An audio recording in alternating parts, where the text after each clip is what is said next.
everybody, this is Grandmaster Damian Lemos here from onlinechesslessons.net, and in this video we are going to be covering round 4 game between Grandmasters Karjakin against Rapport, and we'll see a French e4, e6, d4, d5, knight c3. And nowadays, the main move in this position is playing knight to f6, which is the old variation. However, white plays bishop to b4, which is the Winaver variation. As a French player, I played both moves during my career. I think both are playable, but as I said, nowadays you'll find knight f6. Usually white plays e5, knight d7, f4, c5, and white has better center, whereas black will try putting some pressure by means of knight c6, queen b6, maybe f6.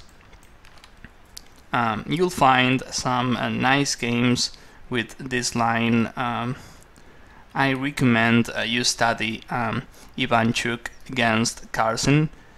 There's also another game Karjakin played against Carlsen with this line. So black plays the Winaver variation with bishop b4. White wins some space with e5, and now the center is closed. Black can play c5, a3, bishop takes. This is destroying white's pawn structure. The alternative is playing something like bishop to a5, and here white has a nice move, which is b4, and after this there's no pin anymore. We can just play something like this, and white has a nice counterplay here. This reminds me of the Benko gambit.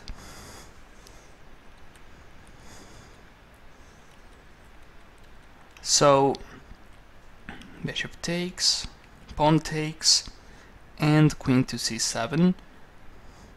Here white plays queen e4. Playing knight to f3 would be the positional line. However, black is missing the bishop pair, therefore it makes sense to play aggressive. As white, we have the right to attack because we have the bishop pair, and black plays f6. As you probably know, the main line here is playing knight to e7, queen takes, rook e8, queen takes h7, and then black takes here. He's going to get some pawns back, and we play knight to e2, protecting everything there. This is the main line of the Winaver variation. Black is probably losing the c3 pawn. On the other hand, white still has the king in the center, and black has a better development. Would be interesting to see a game like this. However, in this game, black plays a subline, which is f6, defending the e7 pawn. The other possibility is playing something like f5, and then if white takes en passant here, then black wins a development tempo here. He can castle later, and he'll have some pressure on the f file. I think here as white, we have to probably check or we can try moving the queen to e3. If queen h5 check, he'll probably play queen f7. I guess black, he's happy to play an endgame here because his pawn structure is better. So all the endgames are probably good for black.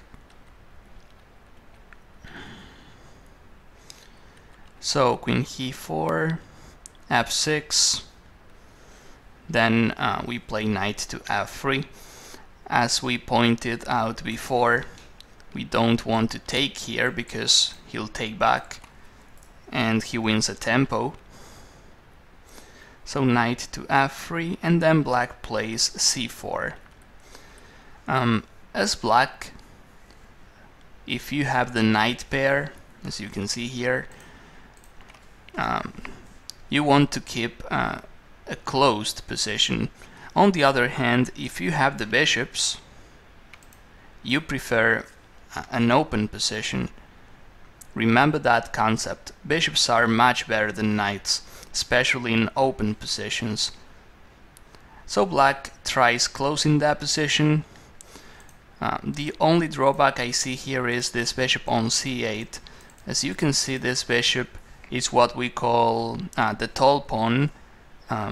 This bishop is lacking diagonals, is crashing into e6, d5, c4, and I like this move, trying to get more space on the king side. Knight to c6, queen e3, and then he takes. Well, when he plays this, he's opening that position a bit. I'm just thinking about this. However, we can still try opening that position on the king side, and if he plays something like this, then we have a new hole for our knight. So here black, instead of playing a passive position, he decides to open the game with f takes e5, we take with the knight, and then knight to f6. When I first saw this game, I was analyzing this, and here, instead of queen takes, which is trading queens, or pawn takes, I was considering this move. And I think this is fine. I don't see any in-between move for black. We'll just play bishop takes e5, and we'll have a powerful bishop there. So instead of taking on e5, he plays knight to f6, we play bishop f4, and then queen to a5. Well, this is a tricky move already. Apart from the c3 pawn, which is hanging, he also has another threat, which is knight to e4, and we don't have to forget this knight takes d4 idea too. We have to face a lot of ideas. Then we just win a tempo playing knight takes c6, and after pawn takes, now we have to take care of this one. And we play bishop c7, pushing that queen back. Yeah, if we play f3, then queen takes c3. Queen is not defending anymore. So bishop c7, queen a4, and a tough move, king to d1. I like this move though, because that position is kind of closed. Then playing something like king d1 is not risky. I mean, we can afford playing like this. We have to also consider this move. However, I see a lot of possibilities. This one, for instance, we can try this. Or I'm also considering a move like this. Yeah, I know this is crazy looking, although queen takes, king f7, we are running out of checks, and the only chance we have here is bishop a5, then knight to e4. Well, we still have this check. Yeah, we should be winning in the long run, although, well, maybe rook e8 then. Queen takes c2. Still complicated. I can't tell. I mean, I'm not sure if we are winning or not here. Yeah, queen f3 maybe. Defending c3. Yeah, we are probably winning here too. So after queen takes e7, I have to say rook f8. And then he still has resources. This is hanging. If we play king d1 now, then knight to e4 is going to be stronger. Queen takes e7 is tempting. As we saw, black, he can try moves like this, or some crazy sacrifices like queen takes c2. Although he can also go the easy way with rook f8, and he is full of threats. So we are not taking yet. We play king d1, we played safe, he castles, and then we play f3. We stop all the counterplay, and then we have to use our bishop. The dark square's bishop is our advantage here, so he plays e5. And yeah, this move looks like a mistake, but I can explain this move. Take a look at bishop c8. As we said before, bishop c8 happens to be a bad bishop. Even if he plays bishop a6 here, the bishop is not going anywhere. It's such a bad bishop we have here. So he plays e5 to activate that bishop. He wants to play bishop f5. We take the free pawn, bishop to f5, and then simple move, rook to a2. We have to keep that position closed, because now our king is in the center and his king is safe. What is more, if we keep a solid position, we have an extra pawn, so in the long run we can win by simple means. The other point here is he can't enter the b file. That bishop on e5 is powerful. So he plays rook b7. Maybe he'll try something like this. We finish our development with bishop to e2 and knight to d7. Well, he can't try this yet. Then we play bishop takes, and he's under a pin. So he tries knight to d7, and then rook to e1.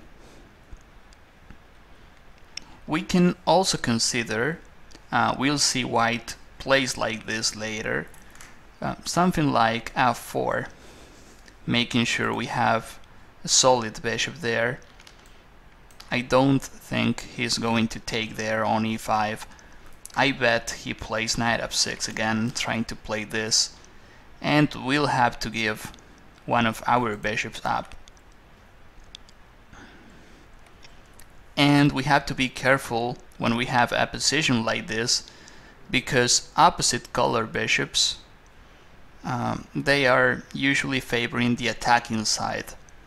And here I'm not sure yet whether we are attacking or defending. I mean, we can still try attacking there, although we have the king on d1. I mean, he's also attacking. Feels like we should have a solid position before attacking. So knight d7, I like rook e1, bringing the last piece to the game. He plays rook to e8. Well, I don't think he can play better than this, honestly. The key for our advantage is he can't enter the b file, therefore he doesn't have any counterplay on the b file. If queen b5, trying to play this, I would just go king d2, and then everything is under control. Maybe king c1 as well, and then rook b2. This looks risky, although I think it's working. I would just go king d2, to be honest. But okay, rook e1, rook e8, and then we play f4. I really like white's technique from now on. Knight f6, bishop f3, and then he plays knight to e4. Bishop takes, and as we said, opposite color bishops are favoring the attacking side. Feels like we are attacking already. We have a nice threat, which is h6. For instance, let us say he plays whatever, right? a6, h6, e6, then his king is full of weaknesses. And maybe one day we can just consider sacrificing on e4. There's no need yet, but yeah, he plays h6, king to d2. It's important for us to place our pieces on dark squares, therefore this bishop on e4 is not dangerous. So queen b5,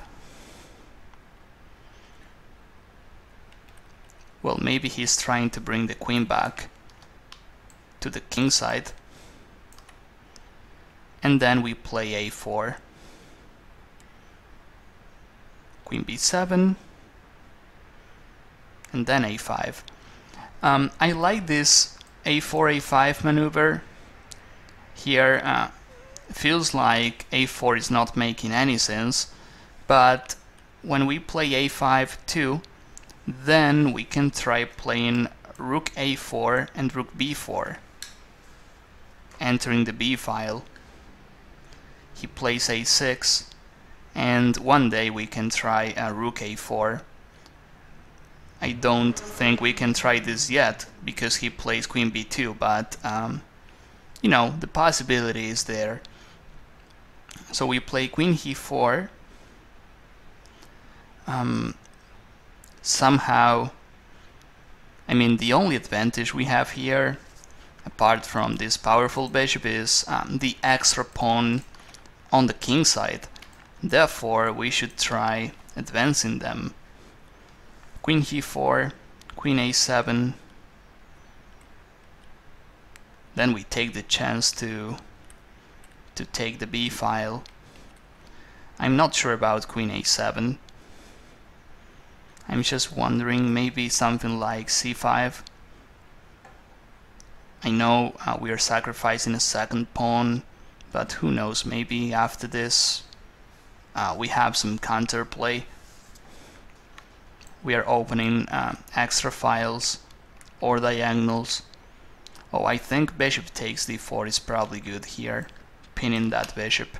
Otherwise it's not clear. I mean, he always has some threats.